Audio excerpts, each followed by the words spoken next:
She likely noticed how tense I was. Honestly, I was being careful. If I were someone who liked casual relationships, things might have turned out differently. But that's not me. I was still trying to come to terms with what had happened earlier. Cookie did me a huge favor by offering something I needed more than anything else: comfort and closeness. The feeling of closeness grew stronger the next morning when I took a shower in her bathroom.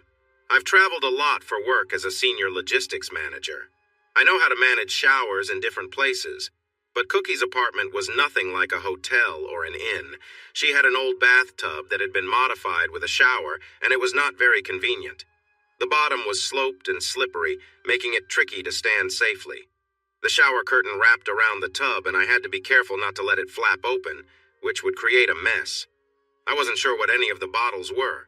No labels to guide me. It seemed like Cookie didn't often use the shower for washing up. She likely preferred taking baths at night, enjoying the warm water and maybe using the shower head to feel comfortable while she relaxed. More than anything, I realized this was her personal space, arranged just how she liked it. She clearly knew where everything was, even in the dark. A few candle stubs showed she sometimes used candles too.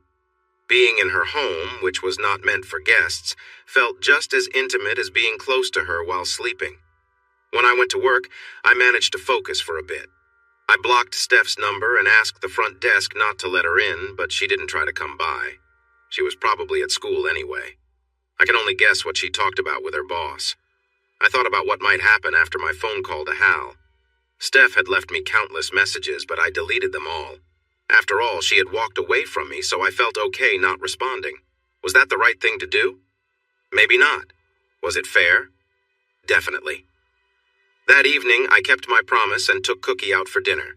We agreed to learn about sushi another time because I had just had some recently. Instead, we went to a steakhouse to show my gratitude for her kindness in letting me stay with her. She had really helped me through a tough time. Soon, our waitress came over with a cheerful smile, ready to greet us. But as she got closer, she looked straight into Cookie's eyes and said, "I love you." Cookie lit up with happiness. "I love you too, Liz. I didn't know you worked here." "Just for 2 months. It's going well. What brings you both here?" Liz asked. "Dave is staying with me for a few days, so I'm treating him," Cookie replied. "And I love him too." Liz turned to me. "Welcome to the family, then. I was in your place about 2.5 years ago. I can't imagine where I'd be without her. You're lucky. She's a true friend." I responded, "Nice to meet you, Liz. I look forward to sharing our stories." Liz nodded. "Sharing helps, but there comes a point when it can feel overwhelming. I learned to balance looking back and focusing on building a brighter future. I wouldn't have managed without her support." She smiled warmly at Cookie. "Dave is still early in his journey," Cookie noted. "It just happened for him last week." "Oh no, Dave, I'm so sorry to hear that. Cookie is the best, but if you ever need another friend, I'm here for you too. Having a good support system is important. I've been there, I understand. So count me in." I nodded, a bit amazed. "Now, what would you like to drink?" I ordered a beer while Cookie chose a white wine. Liz disappeared for a moment to get our drinks, along with some bread and water. Cookie looked at me and smiled. "I know you might have questions," she said. "Yes, Liz and I are old friends. She went through a tough time, and I tried to help her just like I'm helping you now. This is my way of giving back. But I won't share her story. That's for her to tell. When the time is right, you can ask her. She has nothing to be ashamed of, and neither do I. Just so you know, I don't pass on rumors or gossip. I don't keep secrets. I don't lie, and I don't talk about other people's issues. This is about privacy and respect, okay? You'll have the chance to speak with her later." That seems fair. "Good. I just ask that you don't share anything outside of this conversation, all right?" "Sure, no problem. That's the 3rd time I'm saying it, okay? You have my word." "Great, it's settled." I felt the weight of our agreement. It was like a quiet bell had rung. "Let me ask you this. Not about Liz specifically. We agreed that's her personal matter. But in general, you mentioned you decided you weren't interested in girls. I help people in many ways, not just romantically. That can be part of it for sure, but not always. Every situation is different. Helping is helping. Connection is connection. Yes, I'm straight, but I'm open-minded." Would it be wrong for me to say that's kind of interesting? Not if you think it is. It might seem a bit odd, but I'm not bothered. Why aren't you bothered? Because, clever one, I care about you. I care about you too. What? Wait, what? Stephanie stood at the far end of our table, hearing our sweet exchange and watching us hold hands. A rush of common excuses popped into my mind. It's not what it looks like. I can explain. It's not like that. The only thing stopping me from saying these was that they all tangled together, leaving me unable to speak. This opened the door for Cookie to step in. You must be Stephanie. And who are you? A friend. She tightened her grip on my hand. A good friend. It looks like Dave has been going through a tough time in his marriage and needs support. His wife has been unfaithful and expects him to accept it, forgive her, and move on. She turned to me. Did I get that right? Pretty much. None of this is your concern. Now let go of my husband. Which husband? I replied. I thought you called them both equal partners in your letter. David, who is this person? Stephanie, I said calmly. You just spent 4 days away with your other partner, leaving me to deal with a whirlwind of emotions all alone. Now you're upset because I'm having dinner with a friend? You have a lot of nerve. What are you doing here? How did you even find me? Your phone, said Cookie. She used the location feature. You both share a plan, right? At least for her regular phone, the one you know about. She probably has another one for her new partner. Don't talk about me as if I'm not here. Sorry, said Cookie. I didn't mean to upset you. Look, Stephanie, I'm not trying to be mean. I'm just pointing out the surprising situation you're in. You have a partner outside of your marriage. You haven't decided to end things with him. You plan to keep seeing him no matter how your husband feels. But now you're upset because Dave is holding hands with another woman in a restaurant. I'm sorry, but you shouldn't be angry. You made your choice to open your marriage, remember? I didn't think he would. This wasn't supposed to happen. She shook her head and blinked at me. Well, Dave, you moved on quickly, didn't you? I wasn't ready for this. I'm not trying to get back at you, Stephanie, I said. I'm trying to understand things. We are finished. You stopped being my partner when you decided to treat me this way. Since you started seeing him, you haven't really been my spouse. I'm just accepting what's real now. Well, she straightened up. I'm sorry you feel that way. If you were more understanding, I think you could handle this better. Maybe you could think about how I want to move forward. The same way you thought about me, right? I did think about you. I knew you would be hurt. I was trying to be nice. Keep believing that. Maybe one day you'll convince yourself. You two obviously need to talk, said Cookie. And it's been a long time coming. I should go. I agree, said Stephanie. You should leave. But before you go, I want to know your name. My name is Cookie. Cookie? What kind of name is that? Is that a stage name or something? No, it's my real name. I use a different name when I dance. Oh my gosh. Are you serious? You actually dance for a living? That's shocking. I can't believe you went to a place like that. How could you do something against our values? Well, that would be a good way to go against what you want, wouldn't it? Please remember what you were doing this weekend and stop judging me. How dare you speak to me like that? To answer your question, I was named after my great-great-grandfather, said Cookie, as if we weren't close to arguing. He managed the food wagon on cattle drives in Oregon. Stephanie just stared at her, confused. I promise, that's a funnier story than it seems, she continued. Actually, when my mom was pregnant, she said she had a bun in the oven. My dad remarked that I'd be sweeter than a bun, and he thought a cookie fit me better. So the name stuck. They considered other names, too. I could have been Jennifer like every other girl, or Melissa, or even Stephanie. But every time they agreed on a name, they ended up just calling me Cookie. They finally decided to put it on my birth certificate to make it official, since that's what they were going to call me anyway. Honestly, it's been great. Nobody forgets it or spells it wrong. Steph said nothing and just glared at her. That's probably the 673rd time I've told that story, Cookie continued. So enough about me. How are you? Me? Oh, I'm just fine. I caught my husband with another woman, so my day is going great, thank you very much. Humph. We're not having an affair. I haven't been intimate with him, and I don't think that's even what he wants. He doesn't seem the type for something casual. She turned back to me and looked me up and down. Not that I wouldn't. He's a very handsome man. We both knew what she meant. So what do you call it when you're holding hands in public and saying, I love you? It's just what it looks like. Dave is a dear friend, and I do care about him. He's going through a tough time, and I'm just being there for him. I don't suppose you want to talk about your part in any of this? David. She ignored Cookie because she was losing the argument. Let go of that woman's hand and come home with me right now. We were still holding hands. Interesting. Stephanie, Cookie said calmly, make no mistake. I don't claim your husband, and he doesn't claim me. I belong to myself, and I take no one as my own. That will always be the case. I'm not trying to take him from you. You're the one who pushed him away. Steph looked shocked, struggling to understand. Where did you find this person, Dave? I met her in a club. I got a dance and everything. You? Relax. She's one of Jessica's professors. Psychology and sociology, actually. I have 2 doctorates. I also teach fitness classes. She winked and stood up. As fun as this is, I should leave you both to it. I wouldn't be neutral. Plus, I have papers to grade. She leaned in and gave me a quick kiss on the cheek. You owe me a dinner soon? I'll see you at home later? Count on it, I said as Stephanie fumed. Cookie walked away, moving confidently. I made a mental note to compliment her for staying calm. Come on, David, we're going home, Steph said. Stephanie, wife. Or however you want to say it now. I'm going to be very civil. I can't believe I'm doing this, but I'll invite you to sit and have dinner with me. I haven't ordered yet. We can have that calm conversation you mentioned. After that, we would each go our separate ways.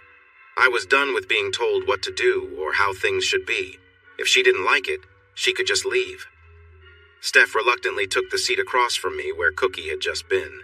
Liz chose that moment to show up with drinks and bread. I'll give you both a few more minutes, she said, and then quietly left. Steph hardly noticed and ignored the wine. I really can't stand her, she said with a pout. I get it. What's not to dislike? She's smart, talented, and interesting. She finds me appealing and actually cares about me. You should be worried, even if nothing more has happened yet. If that's true, it's even worse. You're having feelings for her. Don't you realize that can be just as harmful? Was that what I was doing? I hadn't thought of it that way. Why do you think that? Come on, saying I love you like that? She says that to everyone. She even told the waitress. No way. Ask her. Her name is Liz. I will. And what's with saying, see you at home later? I'm staying with her for a few days. I didn't want to be home when you got back. You're staying at her place? In her room? That's not your concern, really. Seriously, Steph. You're being a hypocrite. You told me you love another person and have been involved with him for years. I never said that. Yes, you did. I never said it was a man. I just said it had been happening for a while. Come on. You're not fooling anyone. You've been with Lee Davenport behind my back for 2 years while playing me for a fool. How could you possibly know that? I didn't say. You never saw. Honestly, I see what's going on. I'm not clueless. I never thought you were clueless. Then how could you believe I wouldn't catch on eventually? But everything seemed fine. I just didn't want to see it. I didn't want to accept the truth. So I spent those years feeling bad about being a bad husband because I was unsure about you. And you let me feel that way. You even encouraged it. You claimed that your secret made our marriage better because it made you happy. No, Stephanie, that's not true. I've been quietly unhappy and struggling for a long time. You have taken advantage of me and not appreciated me, which is not a good marriage by any measure. I know you're upset. I admit I have made mistakes. And yet you act like that's my problem. It's okay for me to be upset, and you're still making those same mistakes and don't plan to change. Why do I have to handle this? All right, yes, we could have managed the situation better. The key now is to stay calm like grown-ups and not act impulsively. What happened with the locks and storage was not needed. Can you even listen to yourself? I'm not the immature one. You're being selfish and you can't see it. You look down on teenagers too much. Well, I'm not one of those kids from your school. You're being thoughtless and unfair. You don't need to say that. What's wrong with saying the truth? Why do you keep making me the issue? You're the one who's acting unreasonably, not me. You wrote that letter praising me as a great husband. But you've been a poor partner. Okay, I guess I have to accept that. She returned to her sulking. This isn't how I imagined this talk going. I bet. This isn't how I wanted our marriage to go either. Me neither. She seemed less angry and more sad. Hey everyone, Liz said quietly, coming back to the table. I don't want to interrupt your important conversation. Have you decided what to eat? I'm not hungry, Stephanie replied. I am. I came for a steak. I'll have the petite filet, cooked a little less than medium with a loaded baked potato. And Stephanie will have the veal ravioli as her main dish, plus 2 salads with blue cheese on the side. I said I lost my appetite. I've been married to you for 20 years. Trust me, you won't be able to resist the food once it arrives. You love the veal ravioli here. If you still don't want to eat, you can take it home. She shrugged, giving in. Okay. Great, Liz said, quickly going back to her work. One thing I've learned is that this whole process is exhausting. Sometimes I'm not hungry, then suddenly starving. I'm not tired, but I fall asleep without meaning to. I don't want to do anything, yet when I do, I can't focus on anything else. I feel like a mess, and honestly, it's a relief. At least now I know I'm not losing my mind. At least I know what's real. I haven't found it easy either, she said. Do you think I'm happy about any of this? No, I am not. I didn't like hiding things from you. I wanted to share my feelings, some of the biggest emotions I've ever had, but I couldn't. There was no one to talk to. Not you, the kids, my friends, or family. I felt alone. Wow, she really did look unhappy. Don't expect sympathy, Steph. You couldn't tell anyone because it just wasn't right.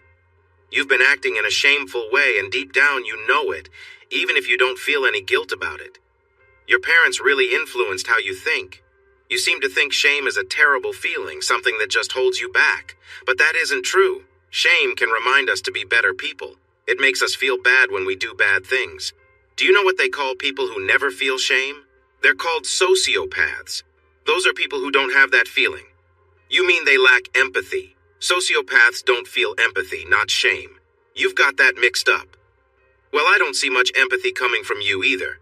I have plenty of empathy. I understand this must be hard for you. I've told you that. You looked shocked when you saw me here with Cookie. If you ever thought about how it would feel if I did this to you, you would never have acted this way. Just think about it for a moment. Imagine if I loved someone else and hid it from you. If I called you crazy whenever you suspected something and made fun of you for feeling jealous even though you were right. How would that make you feel? That shock, that anger, that disgust. You didn't think of any of that until just now. You kept it out of your mind. She couldn't look at me. I pressed on. What would you think if Michael married someone who acted like this? If your daughter-in-law betrayed him and loved another man while keeping him in the dark? You'd be furious. Don't even get me started about how you would react if Jessica's husband had another wife and lied about it for years, only to say she should just accept it and go along with things. That would be unforgivable. She still didn't speak. Let's talk about your boyfriend. Sorry, your other partner. If you truly cared about him, shouldn't you want more for him than a secret affair with a married woman that could endanger both of their jobs? Doesn't he deserve a true partner? Someone who is honest and loyal? Not just a hidden relationship? You are messing things up for him. You've put him in a terrible situation. Now there were tears on her face. It seemed she was only worried about her own situation. The only person you care about is yourself, Stephanie. The only thing that matters to you is what you want. You haven't thought about how this could hurt others. I guess that's part of the whole issue. Forget everyone else. This love means everything, and I will sacrifice anything for it. Is that about right? Because that's what you've done. You don't have to say it that way. Why shouldn't I? You're just being unkind. Look at yourself and say that again. Liz chose that moment to bring over the salads. Thanks, Liz, I said. Oh, and by the way, I care about you. She stopped to smile. I care about you too. Then she turned and walked away. I guess we had our own special way of communicating. What was that about? Said Stephanie. It's just words. I think Liz is a nice person. I care about her. I'm not going to cross any lines with her, but I can show my appreciation. You can't just say I care about you like that. She doesn't seem to mind. I see that, but I don't understand. Why not? There are many kinds of love. I can care for anyone I want. I can care for everyone in the world if I choose. Except your boyfriend. Forget that guy. But everyone else? Sure, why not? Do you still care about me? Of course. You do? Yes. Then why are you talking to me like this? Because I'm no longer devoted to you. You've moved on too. You broke our commitment. It wasn't a mistake. You made a choice. You've been doing it for a while and you're still at it. I deserve better in a relationship. You even said so in your letter. I guess I did, didn't I? And yes, for what it's worth, I meant it. I just never thought you'd react this way. I hoped you might be more understanding. My being understanding isn't the problem. Then what is? Steph, if it was just a small issue, that would be one thing. If you had talked to me, if it was a decision we made together, maybe we could have found a way to handle it. If only I had some input, it would show that I still mattered to you. That our marriage still meant something to you. I don't know, but we'll never know, will we? Because that's not what happened.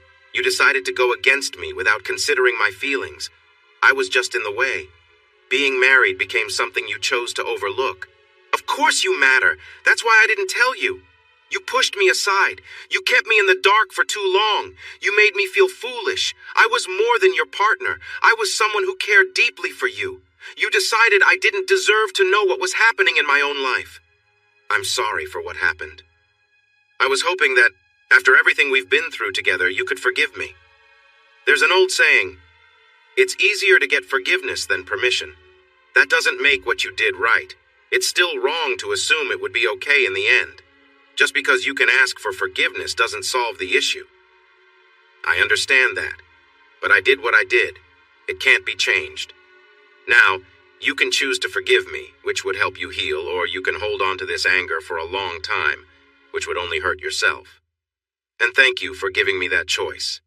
I let out a deep breath. The truth is, you're right. Eventually, I will forgive you. But our marriage is over. When I'm ready, no matter how long it takes or how many others I meet, I will forgive you for my own peace, but it won't be soon. It won't be for you, and it won't fix our marriage. It will happen when I'm ready, not because you want it. You don't have a right to that. By the time it does, I might not even be in touch with you anymore. You won't even know. It doesn't have to be the end for us. I thought we had something good together, didn't we? You mean, as long as I didn't know anything that would hurt me? Exactly. I hope you realize one day how terrible that is. Imagine if I had an illness and didn't know. Would the illness not hurt me because I can't feel it? Of course, it would still be harming me. That's what you did to our marriage. You let it grow worse without telling me. Being honest could have given us a chance to fix things. Keeping it a secret only made it worse until it felt hopeless. She was silent, not knowing how to respond. In that moment, Liz arrived with our food. It looked delicious and smelled amazing. This looks wonderful, Liz. Thank you. You're welcome. Can I get you anything else? Yes, Stephanie continued. That woman who was here earlier, did she say I love you? Yes, I did too. So, are you friends? Or something more? Liz raised an eyebrow, letting Stephanie feel how awkward the situation had become. I'm sorry, I don't mean to intrude. I just want to understand what's happening with my husband. Liz looked at me for a moment, and I nodded slightly. That was Cookie Deathridge, and she isn't anyone's partner, Liz explained. If you're worried about her being interested in your husband, don't be. When she says I love you, she means it sincerely, but for her, love isn't romantic. It's about friendship and connection. So, it doesn't mean anything? No, it means a lot. But it doesn't have to mean you're in a relationship. When people say I love you, they might think it means I want to be with you forever, get married, have kids, and settle down. Saying it is a big deal, right? But really, it can just be a feeling. Feelings come and go. You have love, and then you have the choices you make about your life. You don't have to let feelings control you. She looked at Steph, hoping for a nod in agreement. Steph stared back, as if someone had shown her an easier way to do something she'd always struggled with. Is it really that simple in Stephanie's mind? Just a simple math problem? Strong feelings equals you have to be with someone? Oh no, that explains a lot. No wonder she got involved with someone else easily. No wonder she thought I would accept it. This makes so much sense now. So, a couple of years ago, Liz said, My boyfriend, actually my fiancé, was unfaithful to me. We had been together almost 7 years. Getting married felt like a formality. He was my soulmate. We had 2 kids together. But then, he left us and moved to Calgary with someone else. I was in a really tough spot for a long time. Cookie stepped in and helped me get my life back on track. She kept me going. She was my friend when I needed one, and I can't thank her enough for that. I love her and she loves me. Steph seemed quiet after Liz spoke. I thanked Liz for sharing her story and she left. Steph picked at her food, deep in thought. I don't want a divorce, she said. I still love you more than anything. This isn't how I wanted things to go. I thought you loved me enough to try. Don't you love me enough to even try? Stephanie, I do love you. Please don't doubt that. But that doesn't give you the right to take me for granted or treat me poorly. Love is not a reason to manipulate someone. I never treated you poorly. I always loved you. I just want things to go back to the way they were. We've built a nice life together. I don't want to lose that. So, I'm just supposed to pretend that you're not with your other husband? That you don't care about him more than you care about me? No! Can't you see? This has been tearing me apart. I wish I could have told you everything from the start, but I knew you wouldn't accept it. I never wanted to upset you. I thought keeping this a secret was for the best. My feelings for you haven't changed. I still love you just as much. And no one else is more important to me than you. I think he is. You took a big risk by getting close to him. But it seems protecting what we had wasn't a priority for you. So in a way, he was more important. He still is because you haven't even tried to let him go. She looked down at her ravioli, taking her time before replying. It wouldn't be true if I did, Dave. I couldn't pretend. Even if I tried, you wouldn't believe me. At last, some honesty. I didn't see it as a risk to our relationship. I thought we were strong enough to handle the changes. We had the twins, after all. They changed our family. It wasn't always easy, but it was worth it, wasn't it? Despite the sleepless nights and challenges, having a family made our bond stronger. That was our best decision together. You can't deny that. Michael is my son. Jessica is my daughter. A sudden thought crossed my mind. Are they really? I'll confirm it if needed. Of course they are. I would never betray you. What you would or wouldn't do is hard for me to trust, I said, shaking my head, trying to clear my thoughts. If you're being honest, then they are part of both of us, a choice we made together. I embraced being a dad just like you embraced being a mom. But Lee Davenport is an unwanted presence. He's a problem that you brought into our lives. You did this without me. I don't even like him. There's no reason I should. He made me feel like a stranger in my own marriage. I can't accept him as family. You better not let me see him again. As I was saying this, another voice inside my head was yelling, "No!" Even though I didn't say it out loud, Stephanie seemed to sense it anyway.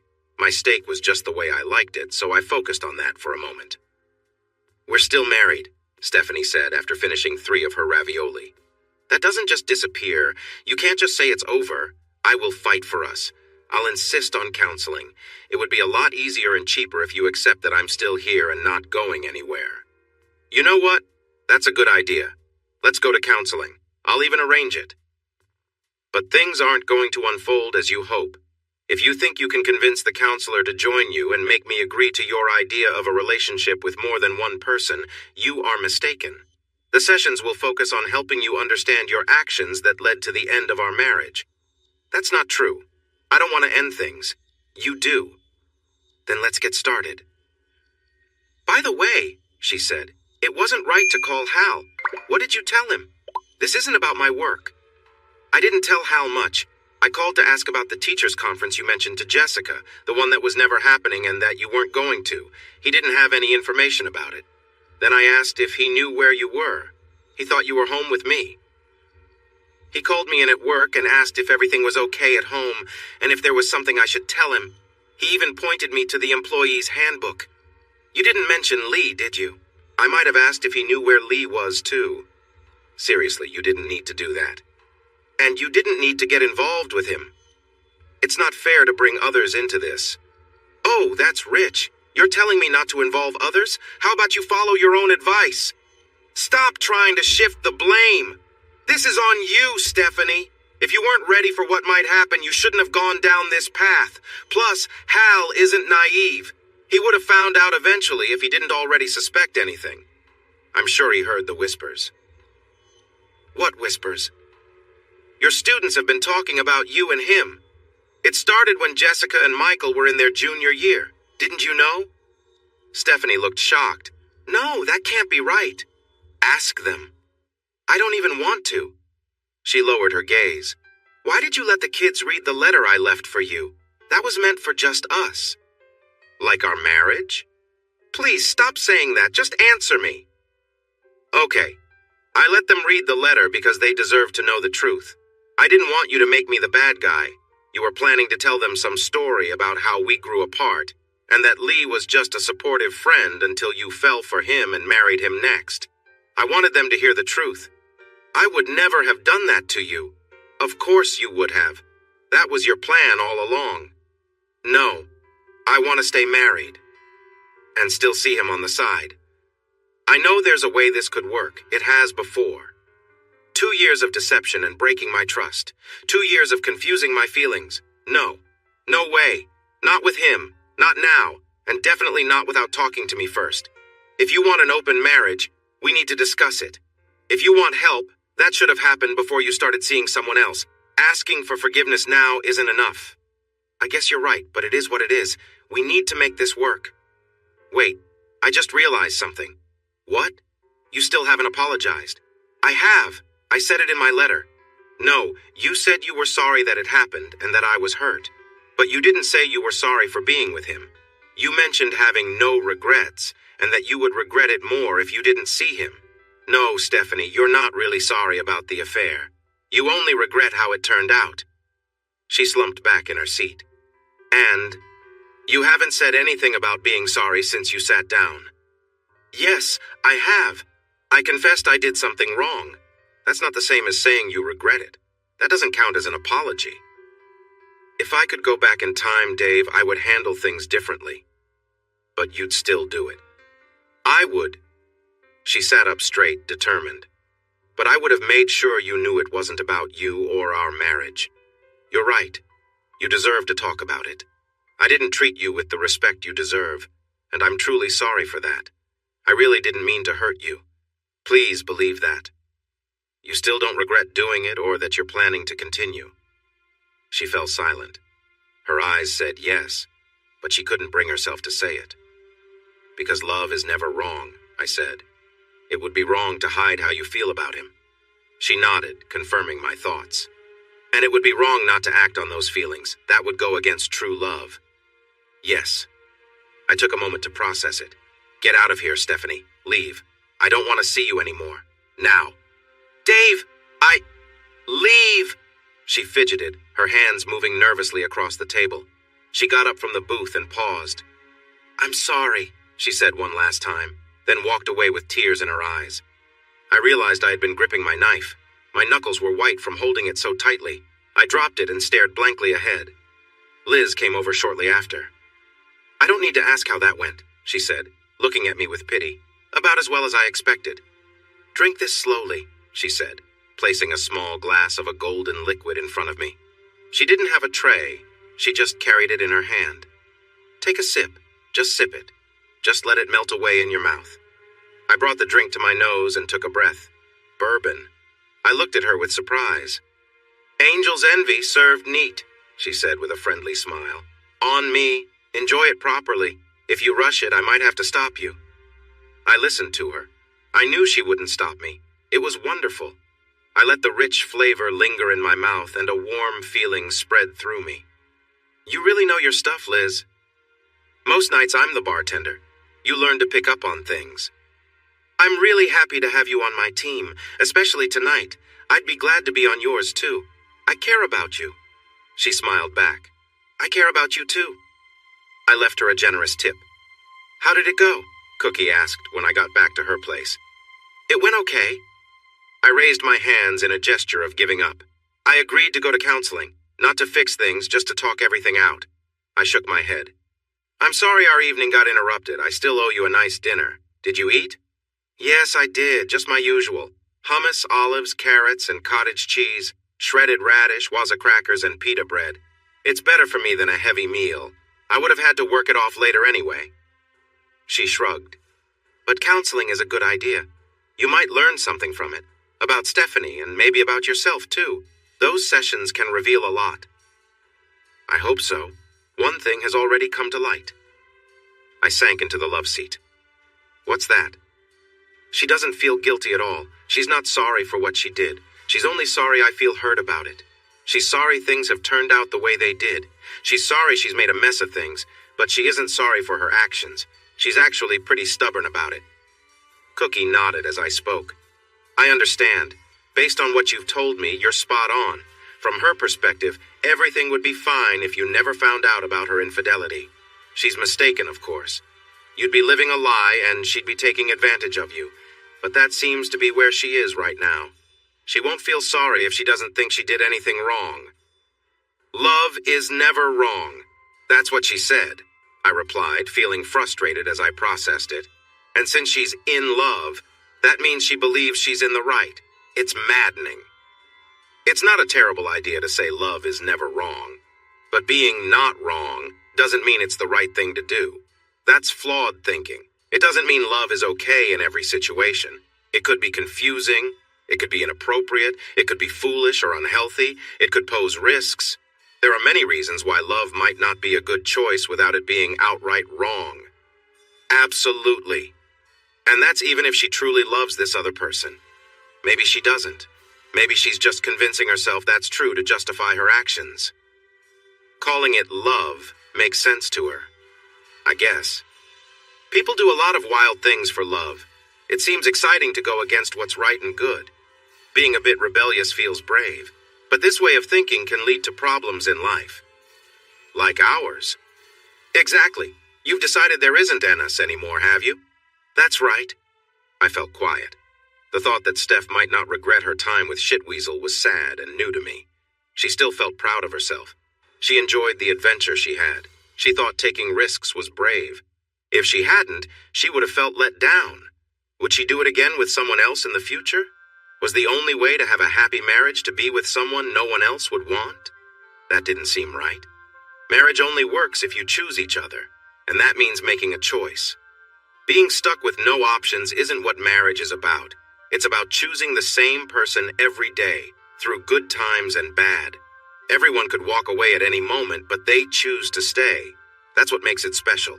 Staying committed in tough times, too. Was this one of those tough times? Was I really failing here? You look serious, Cookie said. What's on your mind? Stephanie won't feel sorry. She doesn't think she did anything wrong. She believes she just needed to handle my reaction better. She thinks I'm the problem for being stubborn. She thought she could control how I felt. Cookie listened with understanding. She doesn't see how hurtful she is. Many don't understand how important pride is to a man. Society expects men to be strong, independent, and steady. They have to provide support while also being understanding and open. But they can't show any weakness or ask for help. Men need care too, just like everyone else, but they're not taught to ask for it. Exactly, that's what we learn growing up. She took off her shirt. Wow. Relaxing and laughing can really help. It can lift your mood and ease stress. It's hard to feel down when you're having a friendly moment. Well, when you put it that way, I do feel a bit better. Here, she said, sitting in my lap. Go ahead, like before, no rules this time. It's just us. She moved closer, and I could feel the warmth of her skin. I leaned in, feeling the soft comfort of the moment, her gentle presence filling the space. The simple connection between us, the closeness, and the feeling of being wanted made it a time I would remember for years to come. One of those rare moments of pure happiness. After a while, I felt her tense up and shiver in my arms. She was caught in the moment, and I couldn't believe how much we were in sync. It was as if our connection had brought her to that point of complete joy. More, she whispered softly, her voice still recovering. We stayed close, moving together in perfect harmony. The warmth between us built slowly, her movements gentle and rhythmic. I felt the comfort of her resting against me, her breathing deep and calm as we both just enjoyed the closeness. The time we spent together seemed to stretch on, filled with nothing but the simple pleasure of each other's presence. Eventually, after what seemed like a long, peaceful time, she pulled back, looking tired but content. She slid down to sit in front of me, taking a moment to gather herself. "You don't have to," I said softly. "Yes, I do," she replied with a smile. Her touch was careful, filled with care and attention. It wasn't just about the moment itself, but the feeling of being wanted, of being cared for. It made me realize how much I had missed feeling appreciated. Her attention reminded me of what it was like to feel valued, something I hadn't experienced in a long time. This time, her approach was thoughtful, as if she wanted to show me just how much she cared. She took her time, showing a deeper understanding of how to bring us both closer together. Her movements were gentle but confident, and the connection we shared was undeniable. Every moment felt like it was part of something bigger, something more meaningful. When she finally sensed I was nearing the end of our time together, she paused and looked up at me with a quiet smile. "Give me everything," she said softly. And with that, the moment came to a peaceful close, filled with the quiet understanding of two people who had shared something special. "Yes," she whispered, smiling as I finished. I felt like I had given more than I ever thought possible. She leaned back, still laughing softly, and looked at me with satisfaction. "Wow, David. You really gave me exactly what I needed, didn't you?" The image of her joy in that moment left a lasting impression on me, something I knew I'd never forget. I managed a weak sound in response, too overwhelmed to say much else. "Did I wear you out?" she teased. "Think I ruined you for any future girlfriends?" "Yeah," I muttered, still catching my breath. "Good." She smiled warmly and climbed back onto the couch beside me. It wasn't about love, as she often reminded me. For her, this was about affirmation, appreciation, and enjoying the moment.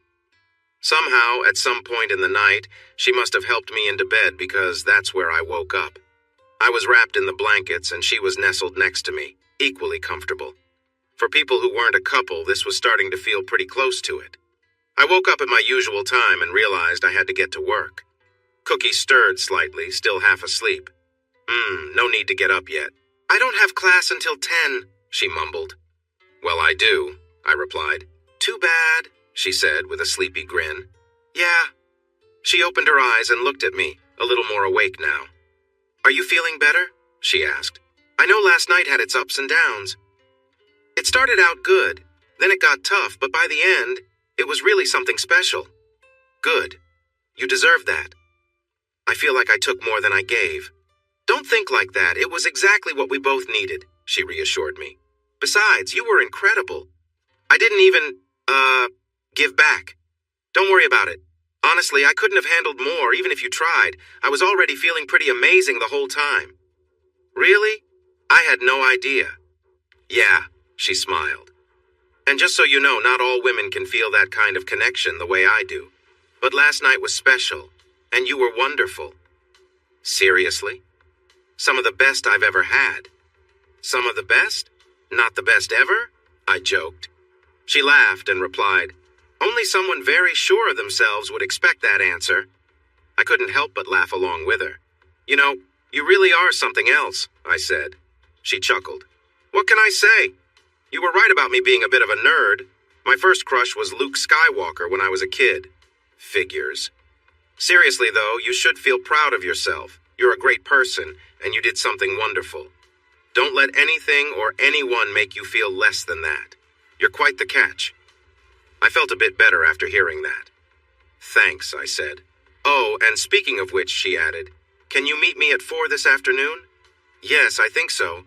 I got off work early yesterday, so I could probably leave a bit early again today if I move a few things around. What do you want to do?" "We're going to the gym together. You're in good shape, and your body seems fine. Exercise helps release good chemicals in your brain. It can lift your spirit and make you feel proud.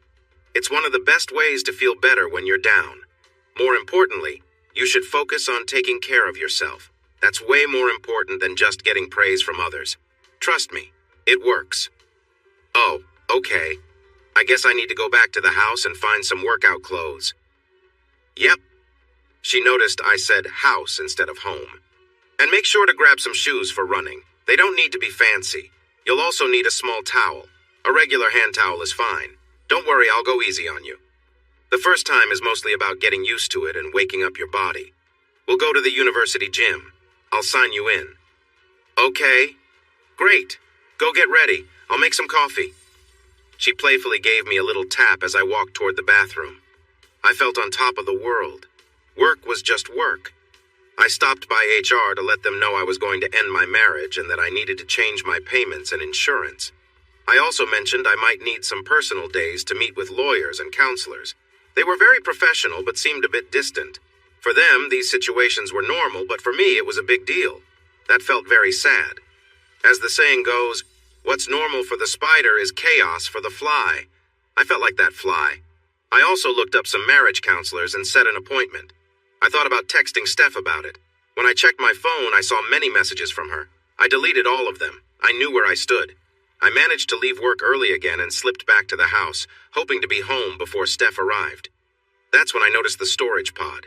It was back in the same spot where I had loaded it with Jesse and Cookie. It seemed Steph wanted to undo what I had done, thinking it was just a small tantrum. Fine by me. But my new keys didn't work. The locks had been changed again. This new set looked expensive. Did she break in? Yes.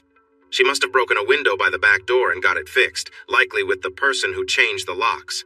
Thankfully, she hadn't figured out the garage door opener and hadn't changed the lock on the kitchen door, so I could still get in that way. I knew I needed to keep a way to get in, so I checked that Michael's window locks were still broken from when he used to sneak out without us noticing.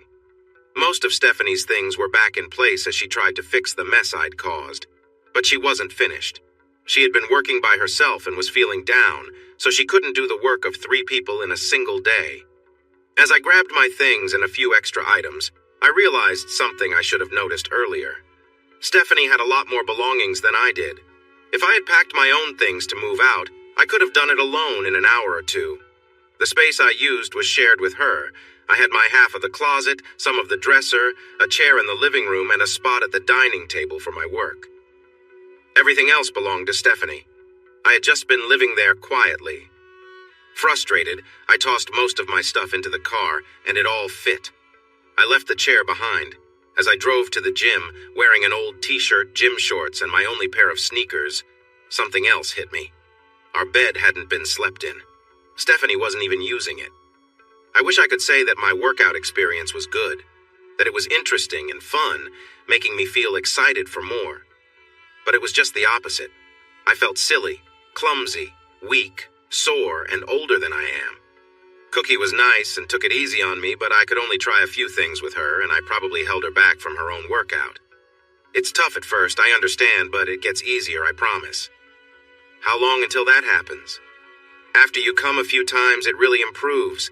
Just don't push too hard. Just show up, that's what matters. You'll do more when you're ready. If you say so. I do. You might not believe me now, but in a bit you'll feel better and be proud of what you did. I'll have to trust you on that. Afterward, we stopped at a smoothie place in the lobby. Cookie treated me, and the peanut butter and jelly smoothie I was enjoying was amazing. Cookie looked great in her workout clothes, and I should have felt happy. The important thing is to make a habit out of this, she said, trying to lift my spirits. Do it regularly, even when you don't want to. You'll be grateful later. Having that routine really helps with the feelings of being lost. Right now, it feels like you're just drifting without a clear path. Taking charge and seeing results in your life can really boost your confidence. But it has to be about exercising, right? Not necessarily. While exercise is a great way to see fast results, there are many other ways to make changes. In the coming days, think about exploring those options. I understand. There's a lot to tackle. I don't just mean the practical stuff like talking to your lawyer or going to the therapist. You seem to have a grip on that. I'm talking about the deeper issues, like your lifestyle, who you are, and your career. It's time to think about what you truly want. Well, I know what I don't want. I don't want to go back to how things were. I can't agree to the lifestyle she wants either. I just can't stay married to her even if she ends things with that other person. I don't want to be with someone who would resent me. It's great that you're clear on that. But it's even more important to think about what you do want instead of just what you don't. Try to focus on the positives. For example, if I say, don't think about fish, what comes to mind? Fish? Exactly. The main idea only strengthens when you frame it negatively. If I ask you to think of flowers, what do you think of? Flowers, and not fish. Oh, I see. So tell me, Dave, what do you want your life to be like moving forward? I looked up, lost in thought. That's a really good question. There's no rush. You can take your time. You can even change your mind if you want. What do you think I should do? I believe you should stop waiting for others to tell you what's best and decide for yourself. Right. Sorry for asking that. No apologies needed. It's just a habit. You're so used to thinking about what others want that it may be hard to focus on yourself. That's definitely true. I thought for a moment. I know there's a better way to ask these questions to get a good answer, but it's not coming to me. Sometimes asking the right questions is more important than having answers, don't you think? Was that a question? A rhetorical one. Here's another idea. What if you could have everything just the way you want? Where would you be if you could choose any place? What kinds of people would you want in your life if you could pick anyone? What would you do if you could do anything? You might be surprised by some of your answers when you discover them. I hope you do. Even if you can't get exactly what you want, you might find something similar that you can have, which could make you even happier because it's real, because it's something you can do, because it's yours. I have a lot to think about, don't I? You really do, but there's no rush. A lot is going to happen, and it might happen quickly. But as I said, things will change for a while. There will be some false starts and many options, and we won't know what will happen until someone makes firm choices. That someone should probably be you, don't you think? Yes. Divorce really changes our lives. People move to new places, switch jobs, and start new relationships. It marks a clear change in your life. We often see it as a loss, but it can also be a chance for new beginnings.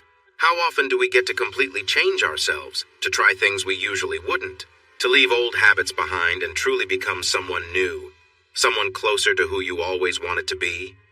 It can feel overwhelming or even scary, but it can also be thrilling. A new challenge. Anything you've ever thought about but dismissed as, I could never do that. Well, now is the time to try. I wouldn't even know where to start. That takes us back to the beginning. You become who you are by trying new things. Are you someone who works out?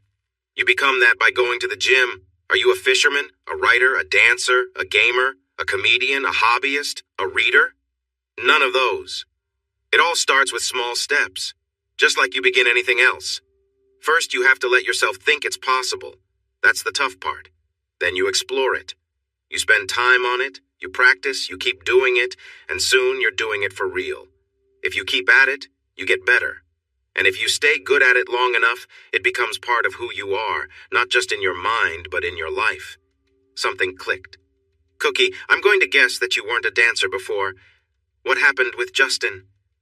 I leaned back a bit, hoping I hadn't said the wrong thing, but I hadn't. She just nodded. That was my big turning point. Before that, I was very shy, a complete introvert. That's how I spent most of my time in school. Focused on my studies. I hardly spoke to anyone and paid attention only to my work. That's how I got through. People with PhDs sometimes think they're better than everyone else. But we're not. At one time in my life, I focused so hard that I bored a committee with endless details and notes, making them wish for us to finish and leave. Honestly, that's why I ended up with 2 degrees. I couldn't get a teaching job. That would mean standing in front of people and talking, which I didn't want to do. I preferred a research position where I could stay away from others, but those jobs were rare. I wasn't bold enough to get one, so I went back to grad school where I felt safe and at ease. Wow, that's a big change from who you are now.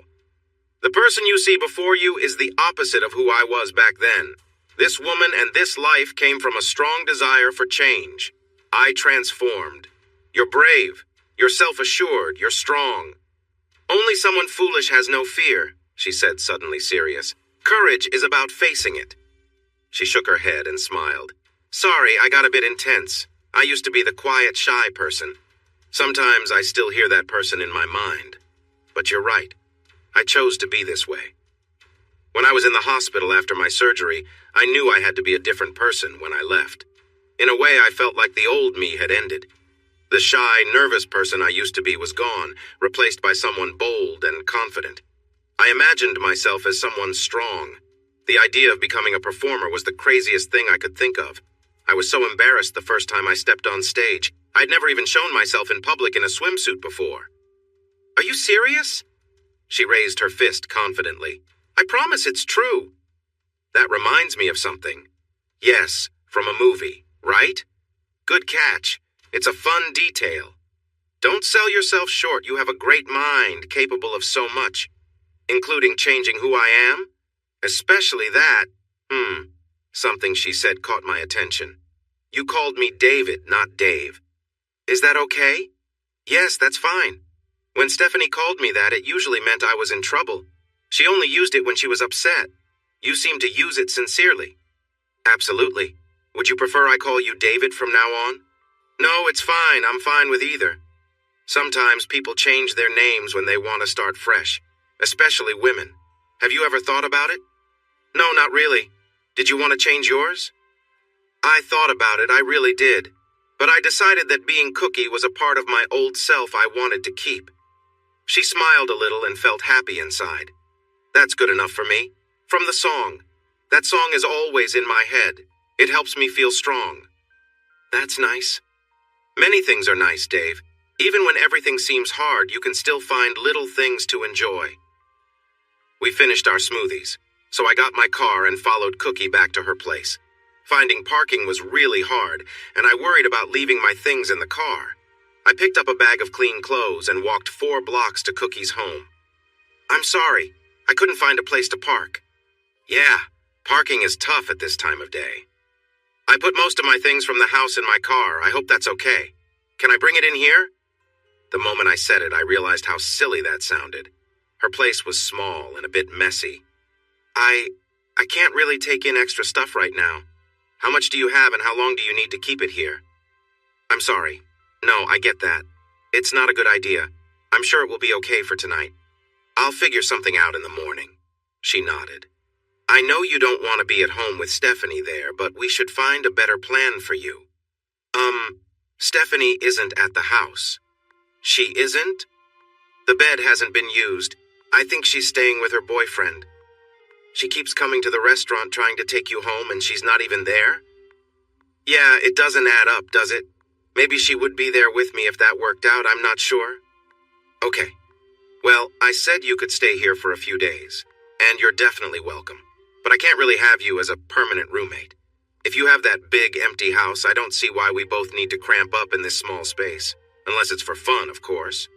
Oh no, I'm being a bother. I'm sorry, I haven't been thinking of you. Stop. I'm not upset with you. Think of this as a chance to figure out what we talked about earlier.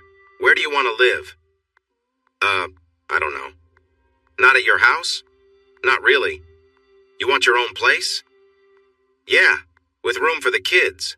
When they visit, or really for them to have a place they can call home. They're settled for school, but I want them to have some security, a spot where they can keep their things and feel stable. Okay, so you want to stay in the city? I hadn't thought about other places.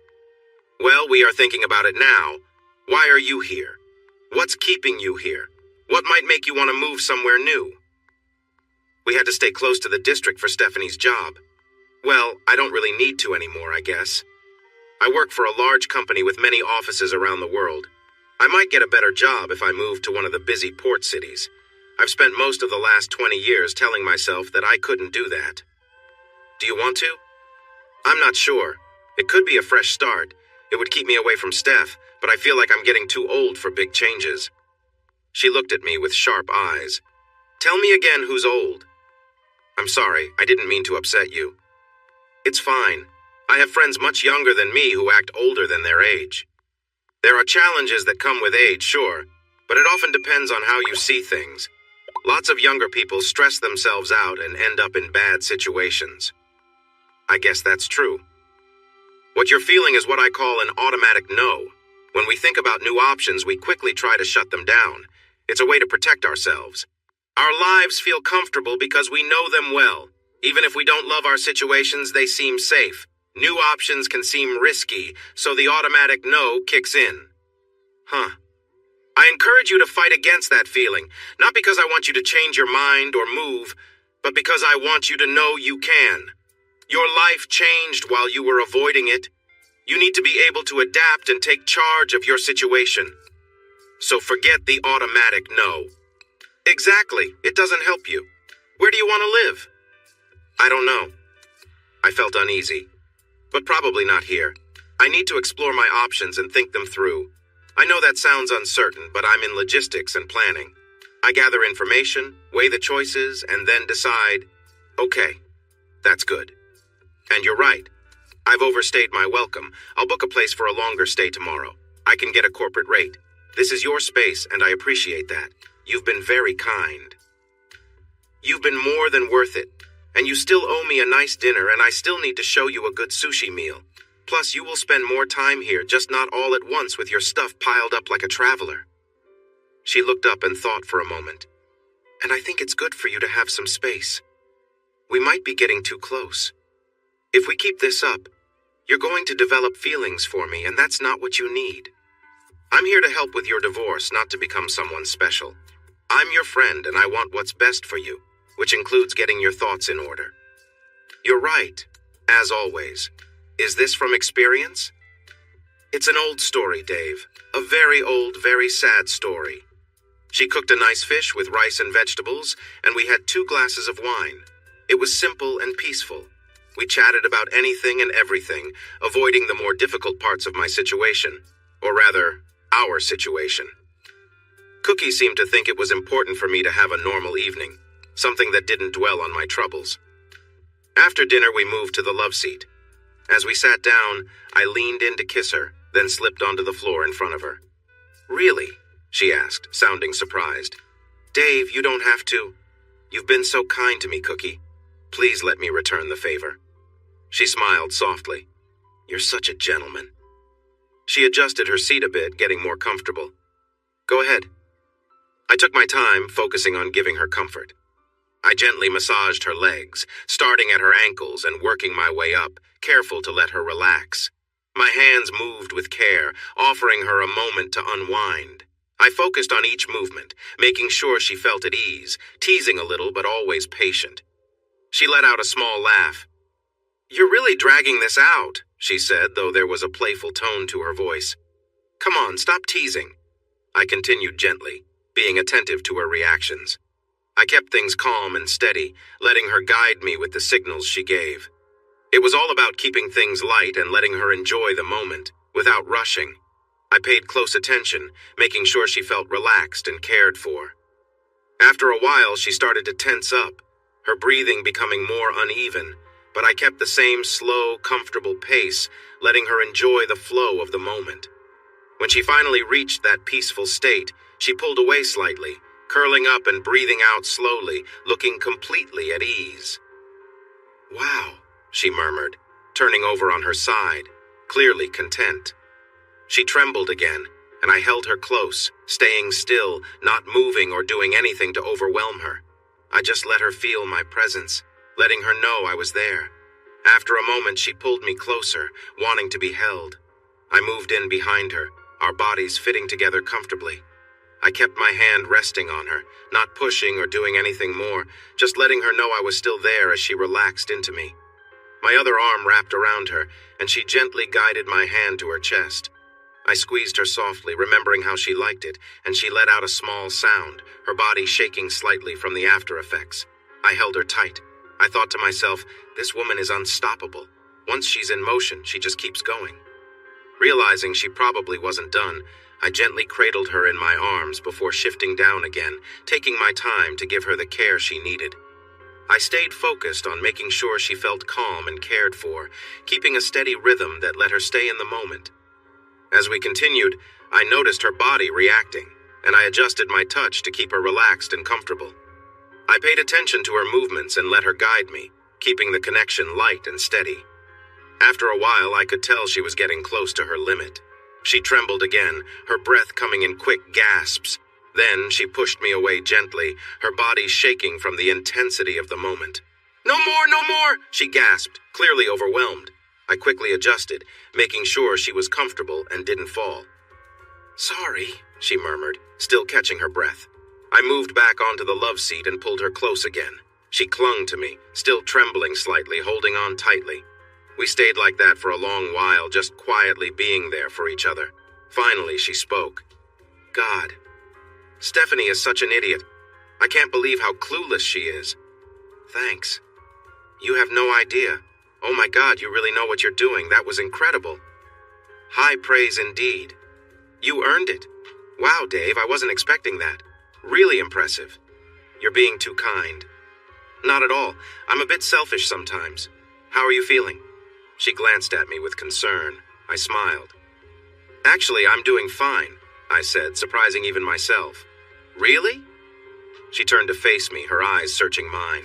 Most men only see giving as something they have to do before moving on to something else. And here you are, after doing all that, and you're good? What's going on? I took a deep breath. I guess I just wanted to do something for you without expecting anything in return. You've been so kind to me, and I wanted to give back. You deserve it. She nodded, understanding. Go on. I know you told Stephanie that I'm not the type for casual relationships. You were right. I'm not. I guess I feel like crossing certain lines would change things for me. You don't want me falling for you, but the truth is, I kind of am.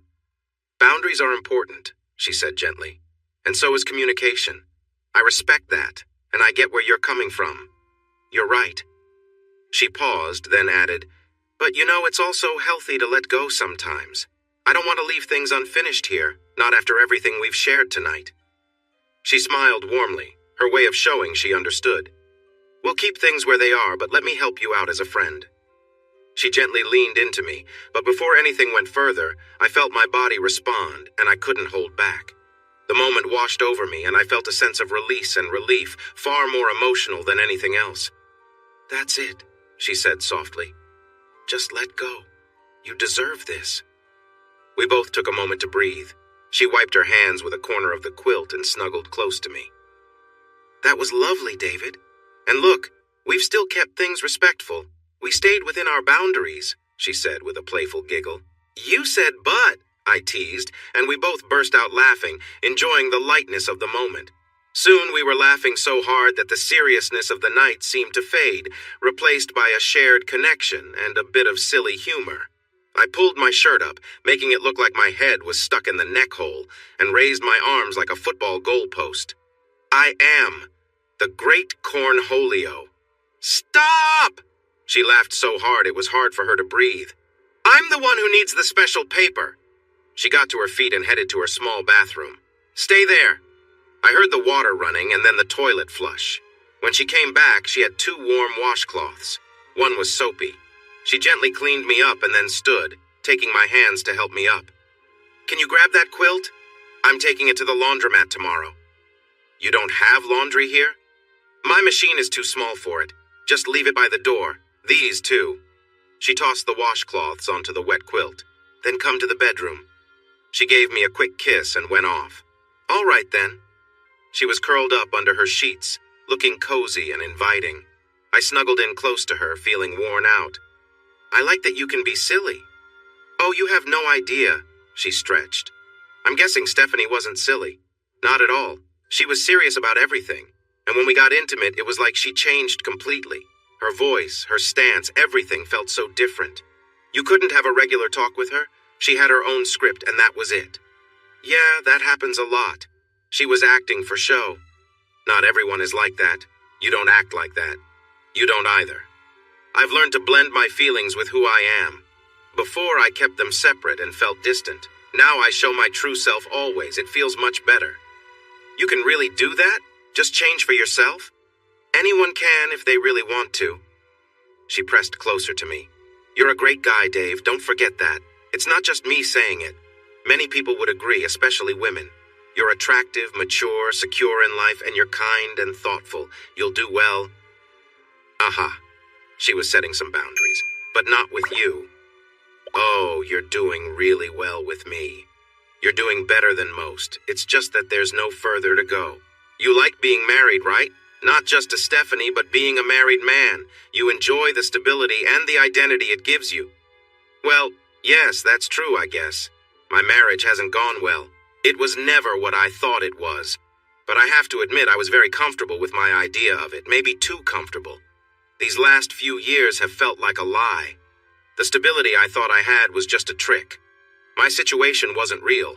I wasn't a happy husband. I felt lost. Now, I wear this truth like armor. Do you think you'll want to marry again someday? Not right away, just eventually?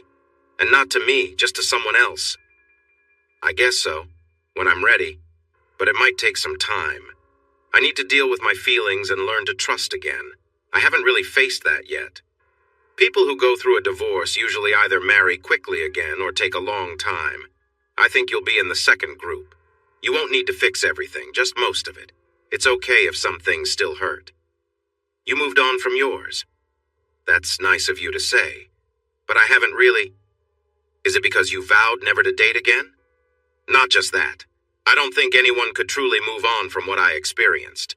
The wounds are permanent. It's like losing a leg. You can recover, but the leg is gone. You have to find ways to live with it.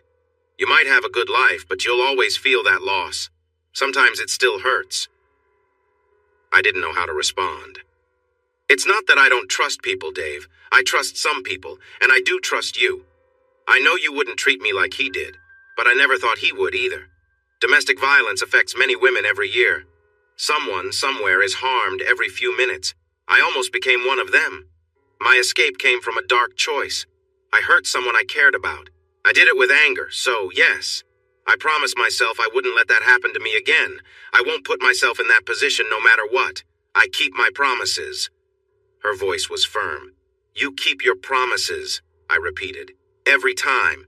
If I can't do something, I won't promise it. There's strength in that. I suggest you try it. You made a promise to me.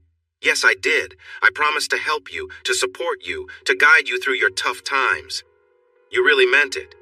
Absolutely, I see you understand. I'm starting to... A thought hit me. I know I'm not your first. I met Liz. You've helped others like me. You've been doing this for, what, 20 years? 24? How many people? She paused for a moment. You're around number 30, I think. Wow. Don't start feeling like just another person. Each story is unique. It doesn't always end well. And I don't connect with everyone deeply. Far from it. You are different from them. It's been a while since we had a good chat like this. I have some special ideas for you if you're ready for them. What ideas? I asked. Well, I can't share all that just yet. I'll tell you when the time is right. For now, you still have a lot to learn. Learn about what? I was just about to explain. When people get married again too quickly, they often want things to feel the same as before. They crave that comfort. But that's not a good way to go through life. Second marriages often don't work out as well as the first ones. It's important to take your time. Don't rush into new attachments. Focus on understanding yourself first. And though we've gotten close, keep things clear between us. I sense you're developing feelings, which is okay. Feelings are part of life. You can care for me, and I care for you too. But I won't be your girlfriend or your next wife. It's just not in the cards for us. We have a different kind of bond. You mean like friends with benefits? I asked. Not exactly. That doesn't quite describe us. She shifted a little closer, but in a friendly way. You've been in a long relationship for many years. You're not used to different kinds of relationships. Every connection is unique. People often focus on the traditional goal, trying to see if they're compatible, and if it feels right, they stick with it and call it a permanent commitment. It's the typical path, a happy home and all that. You've been through that before. Yeah, I guess so. Well, it doesn't have to be that way. You don't need to date each person with the idea of settling down. Not every good relationship has to last forever. Sometimes relationships serve their purpose for a while and then end when they should. What matters is what both of you learn from it. It enriches your life and becomes a part of who you are. I've had wonderful relationships that were just right for the time we shared, and I cherish those memories. Her words hit me hard, reminding me of when Steph reacted to Liz saying you don't have to marry everyone you care about. I must have had a similar look of surprise. She noticed. Even though my face was hidden, she could tell when my body tensed up or relaxed. Think of it like going to school, she continued, calm and collected. You sign up, go to your classes, and join in on school activities. You make friends, play sports, and get involved in different events. You do your homework, hang out with friends, attend parties and concerts, Stay up late studying, enjoy pizza, and worry about tests. You learn how to take care of yourself while living your life as a student. That's who you are. Then, one day, you graduate. It was never supposed to last forever. That doesn't mean it wasn't good. It doesn't mean it wasn't what you needed or that it was a mistake. Just because it ends doesn't make it a failure. It was a success. You will always remember it as something good that helped you, and you will be glad you experienced it. You will always be part of the school's community. Is this true? Are you my teacher? Yes, I am a teacher, but not in that way. In this setting, you are more like my student. You begin as a learner. You will become my partner, and then you may stand strong on your own one day. You might even do better than me. That is my wish, but I will always guide you. We will always have that. I held her close, and she held on a little tighter. Besides, there may come a day when you must honor your mentor. Well, I remember we agreed that you would be Batgirl. That makes me your Robin. But I have to grow up, become Batgirl for a time, and then move to another city and become Nightwing. Now you're getting it. Is that your plan for me? Smart thinking, something like that, yes. And how many of your students followed that kind of path? 2. 2 out of 30? I told you, you are special. I wasn't sure how to respond. Then an idea came to me. By the strength of the universe, you will be ready. She smiled warmly. The next morning, it was Cookie's turn to wake up early. She wanted to go to the gym before her 8 o'clock class. She woke me up with the noise of her blender making a strange green smoothie. I have to go. Please lock the door when you leave. Love you. She kissed me and left, looking ready for a workout. I took 5 more minutes to relax in bed. I sensed a presence, a quick shadow, and then saw 2 green eyes. Sebastian? The cat disappeared before I could move. I got out of bed, nearly slipped in the shower again, and packed my things. It hit me that I wouldn't be living here. I would come back, but only as a visitor. Was I just a visitor in Stephanie's life too? A traveler meant to move on to the next adventure? Was I merely a visitor in my own life? Was my entire existence just a series of temporary moments while I tried to fit in without causing trouble? I tried to think about how to leave less of a mark on the world. My job in logistics has been about moving things around, setting up systems, and making processes smoother. Is that really what my life is about? Moving things from one place to another, but never staying in one place myself? Helping others while I don't enjoy what I have? I shook my head to clear away the clutter in my mind. No, don't go there. It's okay to feel down. Let those feelings come and go. They don't have to control me. I'm a planner. I make choices. I get things done. That's who I am. At work, I focused on my tasks and lost myself in them for a while. Once I made some progress, I thought about where I could go next. I wanted to keep this career going because it was working for me. I had choices. I could even think about moving to another country. Why not? The only reason I was staying put was Jessie. But she might have better chances for jobs elsewhere and could be moving to who knows where in a few years. Maybe she would find someone special and head off with him. Michael was likely going to Chicago. He had his career path figured out and nothing would hold him back. That kid is unstoppable. Honestly, I didn't want to leave because of Cookie either. Whatever was happening with her was just beginning. It had only been a week, but it felt like a lot had happened. Was she going to be a part of my life in a bigger way? I shouldn't be thinking about this right now. This wasn't meant to be a serious relationship. Or was it? If it was unlike anything I had experienced before. Maybe she was right about it being something important, but it didn't have to last forever. I had no idea how things would change or grow. I was getting lost in my thoughts again. Time to get back on track, Dave. I looked into job openings my company had in Chicago for the next few years, planning to consider a move abroad once my kids were grown. I sent out some emails and waited for replies. I booked a 3-month stay at an extended hotel near the office, in a location that was close to shops and restaurants. There was even a small gym. I decided I wanted to buy a bicycle.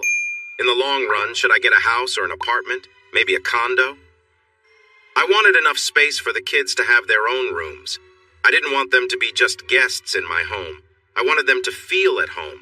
Many empty nesters look forward to changing their kids' rooms into spaces for themselves, but here I was wanting to create new spaces for them. Am I heading in the right direction?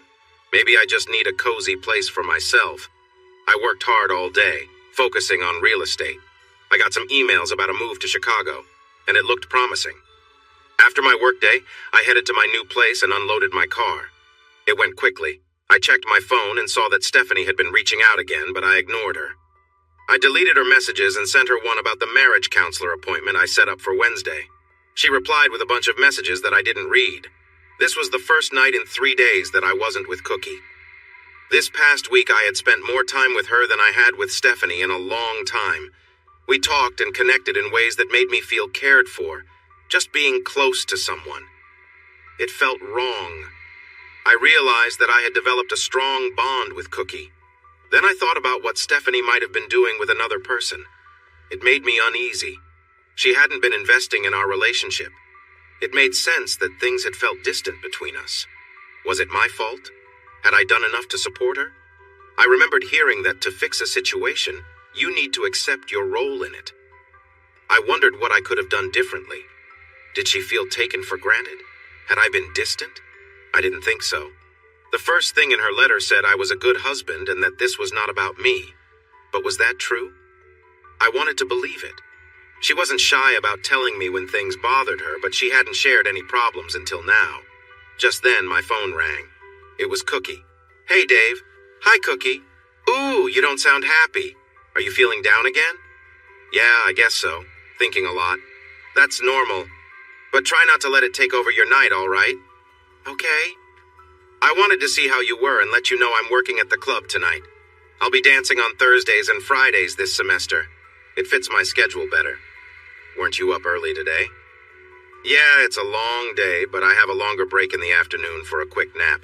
I just wanted to warn you that I won't be able to see you until Saturday. And if you're thinking about coming to the club, I suggest you don't. You might think you're ready for it, but trust me, watching me do my job will be pretty strange.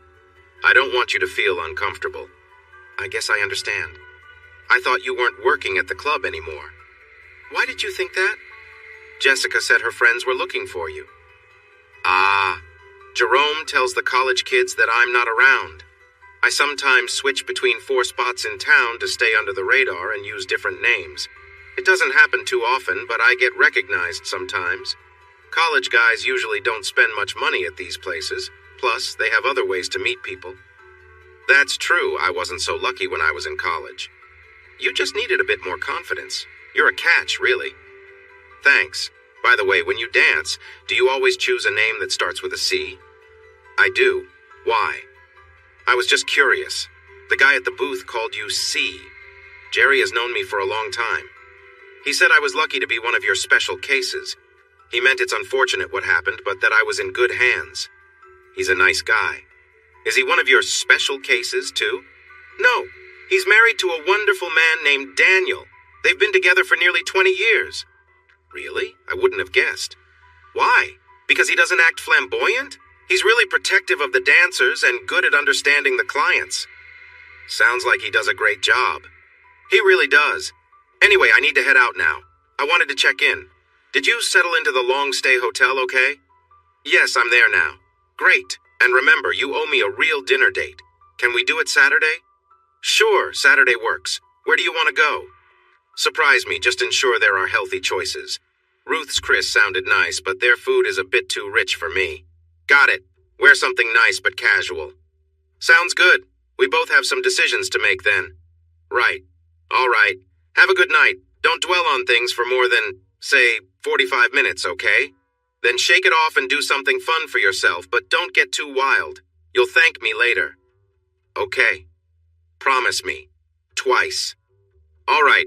I promise I won't feel down for long and I'll do something nice for myself. That's the spirit. I'll see you Saturday. Call me tomorrow. Okay. I love you. Love you too. We hung up the phone. I felt a wall go up, which was probably for the best. I had thought about going to see her dance again, but she was right. It would have been a bit strange. I would have felt jealous and sad, and that wouldn't have been good for me. I went back on my promise and spent the rest of the night feeling sorry for myself anyway. The next day at work, I was surprisingly busy, though I found myself searching for homes online again. I had decided on a condo and had several choices to think about, even though it all still felt unreal. Was I really going to move? It would surely be better for my job. I didn't want to stay in that house anymore. The kids, well, things would sort out soon enough.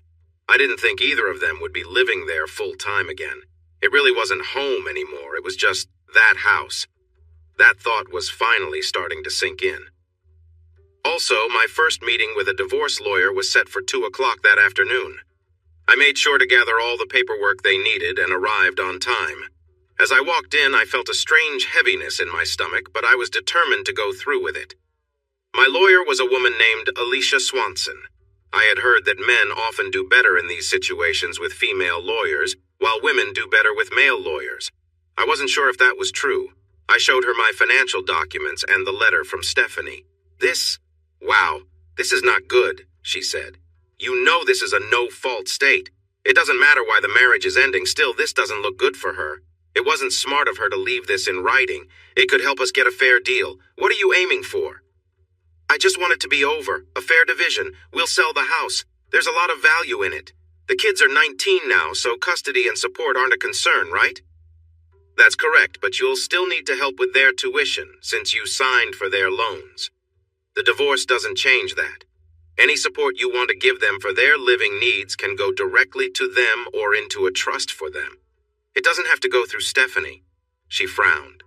I don't want to. It shouldn't matter, but they are your kids after all. Have you considered doing a DNA test?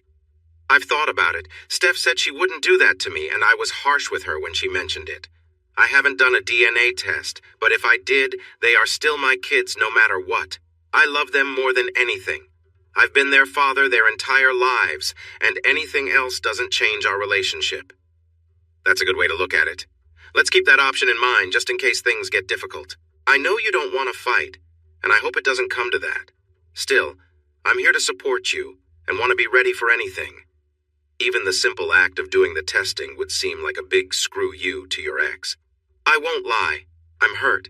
My life has been turned upside down. I'm still really angry. She deserves to feel that way.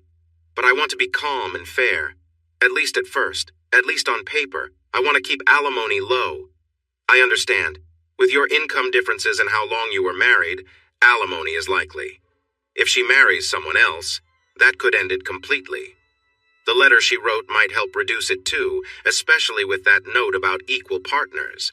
We could also lower it if we show that her new partner helps support her. Are they living together? It seems like she's staying at his place, just staying though. I don't think she's moved in and I can't prove it. Let's see if we can confirm that. Should we hire a private investigator? I know a few we could work with. The affair is known now. Aren't those investigators expensive?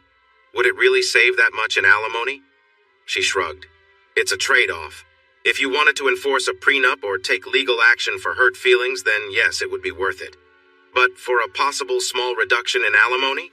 Not really. It would take too long to pay off if it ever did. It might be easier to get her to say where she's living. Are you still in the house? No, I've been staying at a friend's place. Now I'm in a temporary suite near my work. But you say she's not in the house? I changed the locks. Then she came and changed them again. She locked you out? Pretty much. And she isn't even there? But she says she wants you back? That doesn't make sense. You're right. None of this makes sense. She sighed. It often doesn't. That's okay, we can handle it. As long as both of you are safe, it's manageable. Is she going to argue about the house or the money or try to make this longer with counseling? I actually have a counseling appointment already. You do? You agreed to that? Yes, but not to fix things. Just to find some closure. I'm even paying for it. Well, that may or may not work out. Don't be surprised if it goes differently than you hope. Still, your choice to go to counseling shows that you're trying to keep things friendly, and the courts appreciate that. Family court judges don't like to referee pointless fights. I can see that. Believe it or not, lawyers don't enjoy it either. Most of the battles we fight on behalf of our clients are silly. I once spent 6 weeks arguing over a coffee table that nobody really cared about. The truth is, people just check out of their marriages and that's it. You simply can't stay married to someone who doesn't want to be married to you. The law just takes a long time to keep up. Most of the time, when couples decide to split, they both agree they want to move on. But they often stretch out the process, trying to hurt each other. This means more work for me, which is fine, but honestly, it's best for everyone if things wrap up quickly. I think I liked this woman I met. She was shuffling papers, looking ready to finish up. I think we've got enough for now. I can file within a week. Just let me know when and where you want her served. As soon as possible. At his home. Or no, at his work. Maybe. Think about it. The time and place matter. It says a lot about how you feel. Being friendly is better for you. Right now, I can be tough if needed, but you don't want to come off too aggressive, right? Right. I'll think about it. When is your counseling appointment? Wednesday. See how that goes. Call me afterward. She organized my papers into a folder, and try to enjoy the rest of the day. Things could be a lot worse. Okay. I left the office. I called Jessica, but it went to voicemail. I soon got a text. Hey, with Mom right now. Not a good time. Call you later. I replied with KK, knowing it meant okay, even if I wasn't sure why. I called Michael instead. Hey, Dad, how are you? Any news? I just met with my divorce attorney. Michael was quiet. Still there? I can't believe this is happening. The process is starting. It'll take about a week to file and serve her. Then it might take a few more months, maybe a year, if it goes fast. We have a counseling session on Wednesday. I hoped it would help your mom see things clearer, but I've been told it might not go as planned. I suppose I'll have to take some responsibility for what happened in the marriage. You're not a failure, Dad. I get how you feel. I mean, I've been reading about this. Your feelings matter, and many people feel this way, but I'm not great at this. Kids often think it's their fault when parents divorce, even though it really isn't true. Oh my gosh, Michael, you don't think this is your fault, do you? No, not really. Sometimes those thoughts come to me, but I can usually set them aside. I've been out of the house for most of the year, and before that, it felt like Mom was trying not to involve us, didn't it? You're right. She was only thinking about her own feelings. I agree.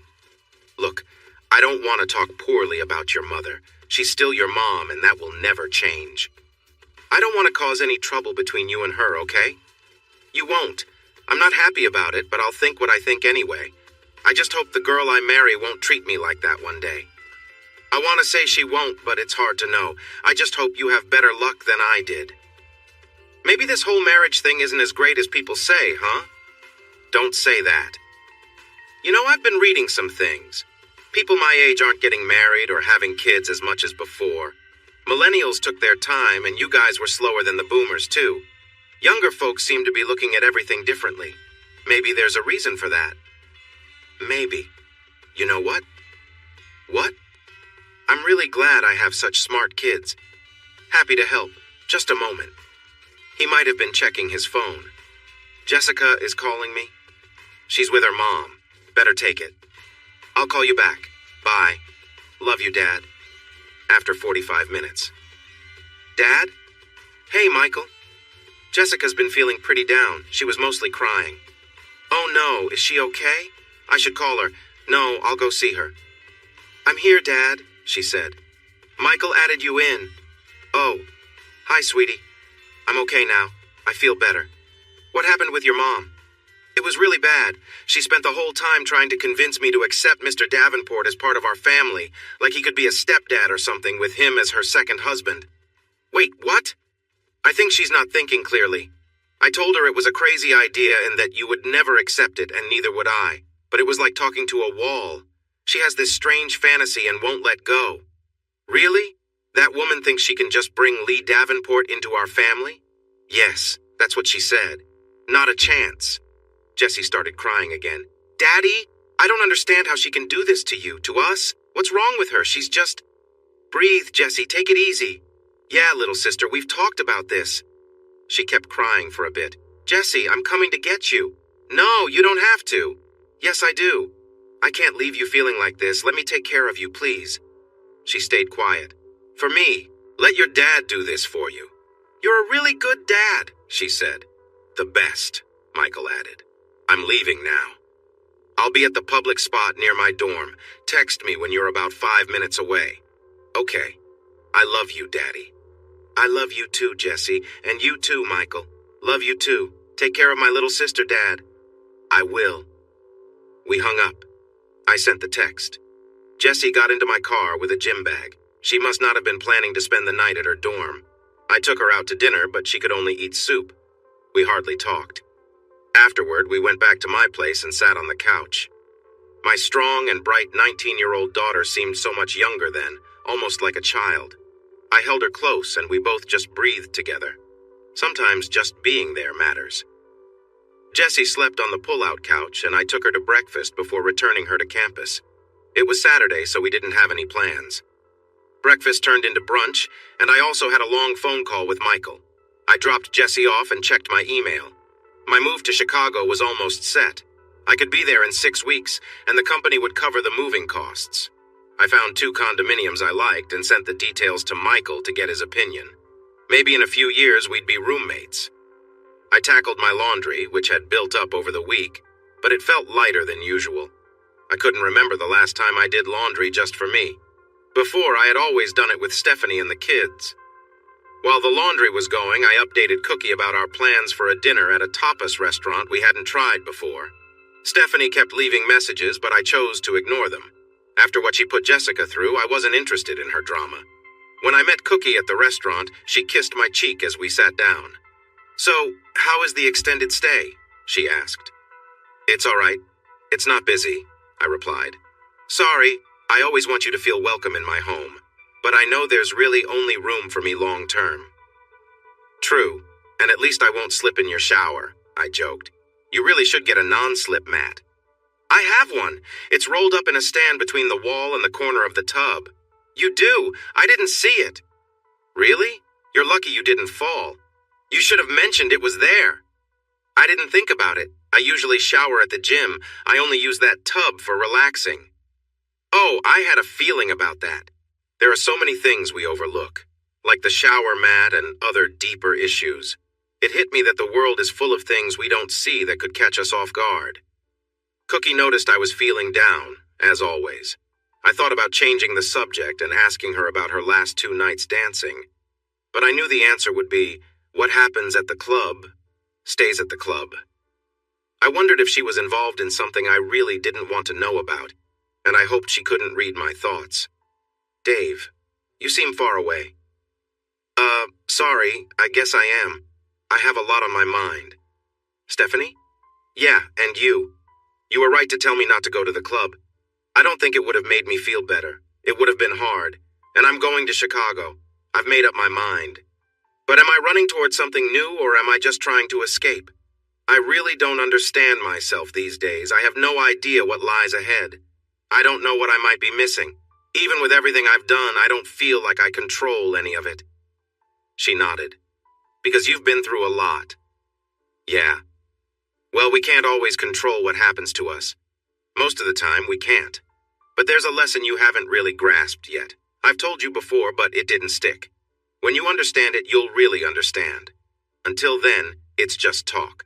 But I'm here to teach you, and I'll keep showing you until it clicks. Are you ready?" "Sure. Let's see. It will come to you when you're ready. The lesson is simple. Bad things happen, and we can't control that. What we can control is ourselves. You have the power to choose how you respond to everything. It's not easy. We often don't stick to our best intentions. We can be affected in ways we don't fully get, and that makes it hard to deal with those feelings. But at the end of the day, you are responsible for how you react to anything. I see that, but I can't help. No, stop there. Look at me. Look at what I went through and see who I am now.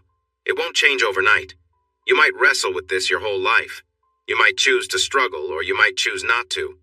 It's up to you alone. Okay. Imagine someone facing a tough time. Picture a man who feels like his life has been shattered.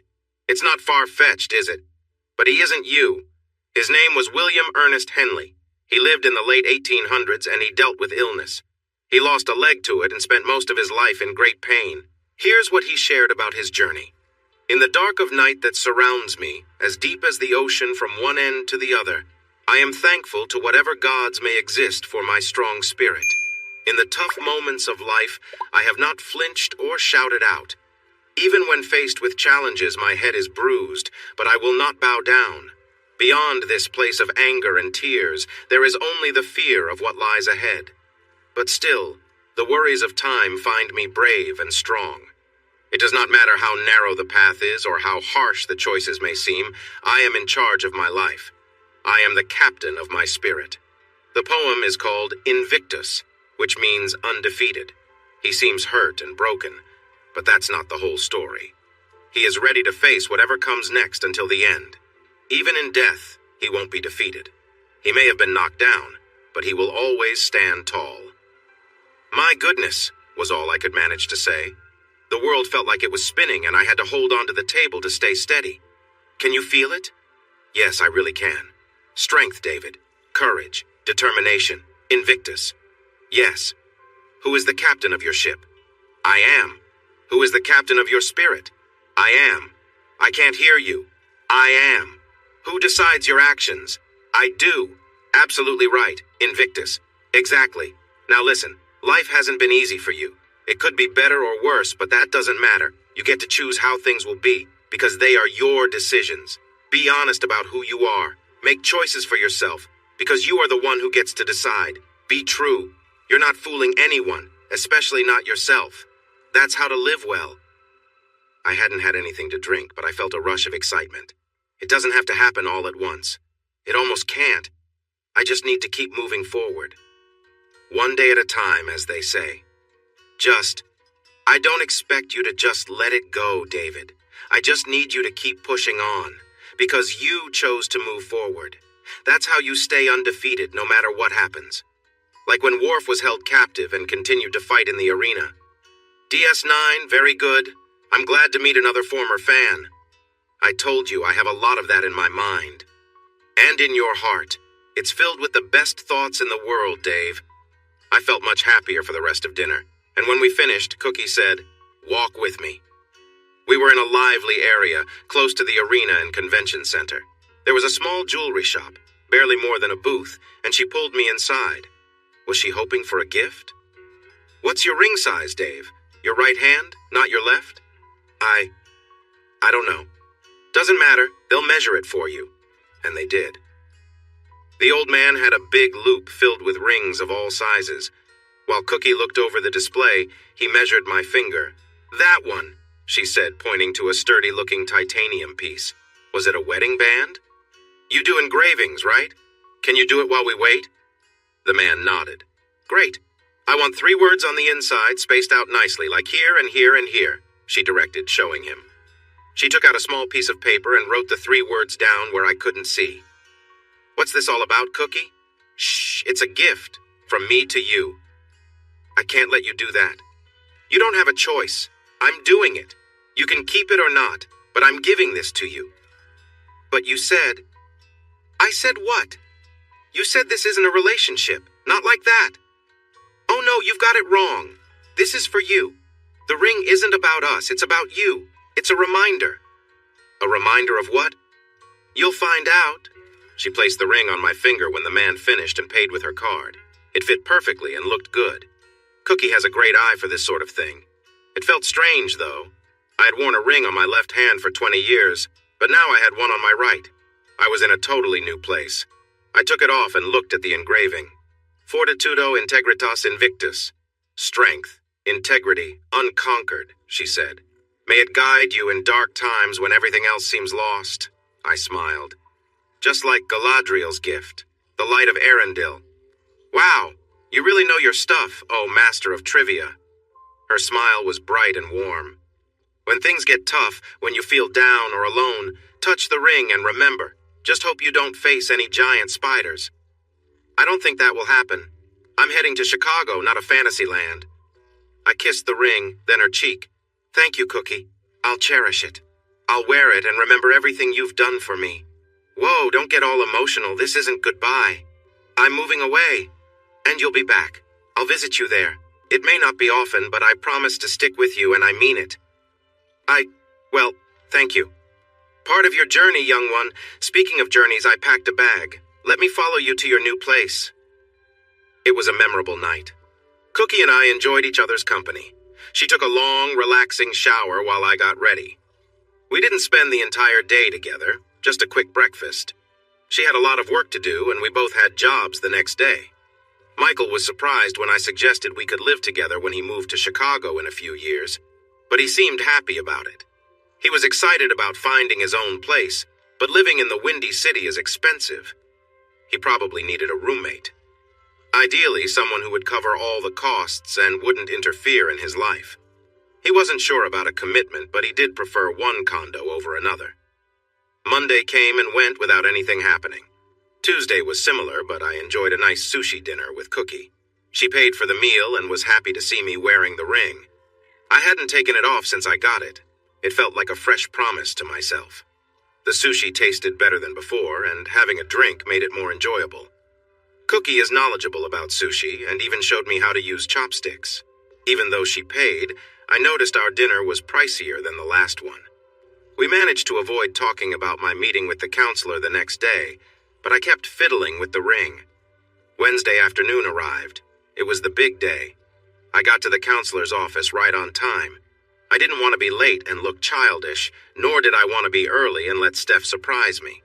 I thought being punctual was important, so I parked my car out of sight and walked in just a minute before my appointment.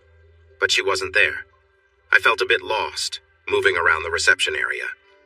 I sat down with a cup of bad coffee and waited. After 10 minutes, I decided that was long enough. There was no one at the reception, so I walked around until I found someone to ask. The young woman was focused on her tablet. "Hi, I'm here to meet Jordan Koenig. He's busy right now. You'll have to wait about an hour." "I'm part of the couple he is supposed to see. This is our first meeting.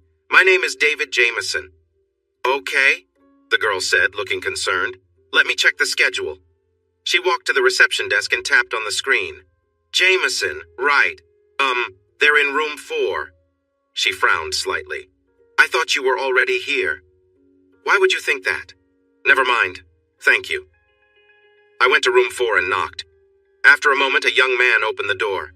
"Sorry, we're busy and can't be interrupted." "Cheney should have informed you." "I'm David Jameson." But then who?" His eyes widened. "You should come in." Inside the room were Stephanie and her surprising boyfriend, Lee. "Oh, good. You're here." Stephanie smiled at me. "It was a bit rude of you to show up late, but now we can really get started." "Stephanie, what is he doing here?" "Let me guess. You came together. You allowed Jordan and Cheney?" I glanced at the counselor, who nodded. "So you let them think he was your husband?" "I've been waiting for 10 or 12 minutes. Well, that's what we're here to talk about, isn't it?" I clenched my fist tightly. My knuckles turned white. I relaxed and touched my ring, a gift from Galadriel. It reminded me to stay strong. "Keep it together, Dave. Don't let them get to you." I knew I was going to have to face Shelob. Before I could say anything, Jordan took charge. "Mrs. Jameson, is this your husband? And this is the person you're seeing? Bringing him here isn't right. He isn't part of your marriage. It's just the two of you." Lee Davenport sat quietly, looking like a small lizard trying not to be noticed. "We are soulmates," Stephanie said. "I thought this was a chance for us to communicate and sort things out, without David making a scene." Jordan looked at me, and I figured it was better to stay quiet. "David isn't making a scene, Stephanie. He seems quite in control, and honestly, I think he sees this man's presence here as a challenge. Deserving of a response," I added. "And what would that response be?" "Okay, yes, this man is a therapist. There's an old joke about how many therapists it takes to change a light bulb. Terrible joke, but anyway, I had the floor. My response? This situation shows just how troubled my marriage is. My estranged wife seems to think I'll join in on this mess." I walked towards the door. "I'll pay for this session, not for the next one. I won't be back. You three should use this time to explain to Stephanie just how lost she seems to be. You see? He's being so immature. A grown-up would at least stay and talk." She sounded oddly pleased. "Stephanie, I hope that one day you'll gain some perspective. Expect the papers by the end of the week. I'm done." I left. Those turned out to be the last words I would say to her in person for over 6 years. True to her word, Alicia Swanson acted fast. She even managed to get a restraining order against Stephanie after her outburst in the counselor's office. Stephanie received the papers at Lee Davenport's house just over 2 days after I walked out. She tried to delay things, but I didn't need to live in the same house. My friendships with Michael and Jessica were strong. I moved to Chicago and kept busy with work and getting used to a new city. I didn't need to rush into another marriage. I could wait as long as it took. Even if the divorce took forever, I was finished being married to her. During that time, I knew I couldn't pretend everything was okay. Stephanie didn't want to sell the house, which was fine by me. Neither of us was living there. The mortgage was mostly paid off, so I kept up with the payments. No big deal. She would have liked to use the kids in our arguments, but they were technically adults now. They actually thought she was a bit off. They bought some genetic testing kits just to make a point to her. Stephanie wanted to argue, but I stayed quiet. Alicia was right. You can't stay married to someone who isn't committed, especially if they want out. The whole process took a long time. Steph married Lee Davenport almost right after our divorce. That saved me a lot of money. Their marriage lasted about 10 months. It seemed like the excitement of it all mattered to them. Once they were settled together, things fell apart. He got a new job in a different area and moved away a year later. She married again, but that didn't last long either as he cheated on her. After that, she started a relationship with a woman and moved in with her quickly. I know it's a cliché, but sometimes those jokes ring true. That relationship didn't last either, and now she claims to be polyamorous, though I doubt most of her partners see it that way. Moving to Chicago helped me grow my career, and I'm starting to think about retirement. Michael moved in with me after he finished school. That lasted almost 2 years until he found a girl he liked more and moved in with her. They are getting married, and I'm excited about a grandchild coming soon. Jessica, on the other hand, seems to prefer short-term adventures. She travels often, trying different jobs, visiting friends, and meeting new people. She may settle down eventually, but she's in no rush. Maybe she feels that marriage isn't what it's made out to be. I haven't remarried. I still get attention from divorced women, and I'm not interested in going through that again. I have trust issues, and I recognize that. But I also know I have my reasons that make sense to me. I still wear the ring Cookie gave me every day. I find myself thinking about it a lot for strength. I still stay in touch with Cookie. Although our relationship hasn't gone beyond what I've already shared, she keeps her promise to visit Chicago sometimes during her spring or fall break. Every so often, I take a long weekend to see her at her home. Sebastian is much more comfortable around me now, but it took a few years. Also, she included me in her next book. Dr. Heartbreak looks at the groups and support systems that form around people going through divorce. I was one of her positive examples. One day while she was visiting, we were walking through Centennial Park after a day of sightseeing. There's lots to do there. We had gone to the Field Museum and had dinner at Lou Malnati's, which she really liked despite her jokes about too much cheese. I figured something out, I said, not looking at her. You figured out what? Your tattoo. No, you didn't. Her tiny smile looked a bit playful. Yes, I did, I'm sure. No, you might feel sure, but trust me, you're wrong. She took my hand. Just promise me you won't throw away any of your guesses. I know we've shared a lot, and we've become close. That's not new for me, but maybe it is for you. You think you know me well, but nobody really does. Sometimes I let people guess, and then they never find out. But with you, I would hate to do that. It's better to leave it as a mystery. Trust me. I gently squeezed her hand and turned to touch her face softly. The reason nobody has gotten it right, I said, is that everyone thinks it means 3 different things. That's not it. It's the same meaning repeated 3 times, like a ritual or a charm. Her eyes widened. She let go of my hand and stepped back a little. What? How could you? She shut her eyes, shook her head, and took a shaky breath. You can't know. I pulled her into a hug and placed my hand gently between her shoulder blades, right where her tattoo is.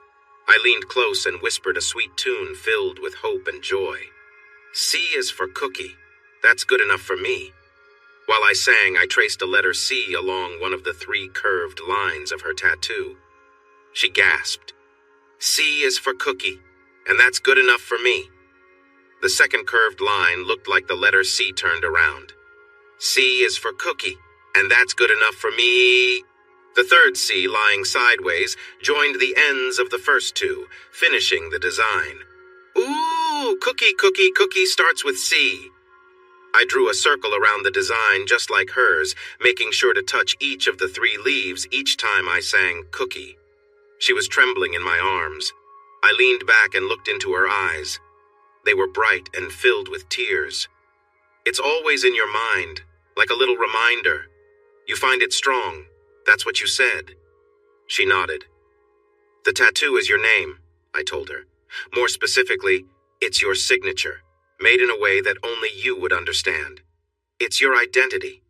That Muppet represents your spirit, and this is his song.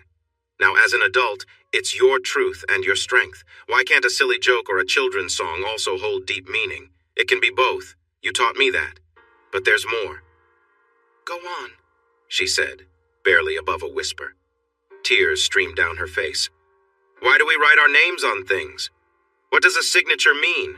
It shows we own these things. We take responsibility for them. If you had someone else's name on you, it would mean you belong to them forever. It would show everyone. But you put your own name on yourself, in your skin, for good. You've said you belong to yourself, not to anyone else. Only you know what it means. You did it 3 times, signed and clear, using symbols that matter to you. Whenever you perform under another name, it always starts with C. You also have a special place you call Room 3. The number 3 always shows up in your life, almost like magic. 3 is often called a magic number. Schoolhouse Rock taught you that. And of course, C is the 3rd letter of the alphabet. She nodded along with my words, showing she understood. I can't believe it. I thought no one. She shook again. I knew you were special the moment I saw you. You won't ever belong to anyone else, will you? You've said that many times, but no one seems to believe you. They think love will take over, that romance or your feelings will change things. They think you're just being stubborn. I'm honoring myself, she replied. You're right, no one gets it. They believe I've given in to my past. That's how it started. But there is no one else for me. There never was. There never will be. She looked at me like she was trying to see right through me. It's not just a negative, it's an affirmation. I belong to me. Everyone belongs to themselves in the end. We're fooling ourselves if we think otherwise. The key is that I know for sure that I'm good enough for me. You are. You really are. And I'm glad, Cookie. There is no one else I would ever trust with my friend.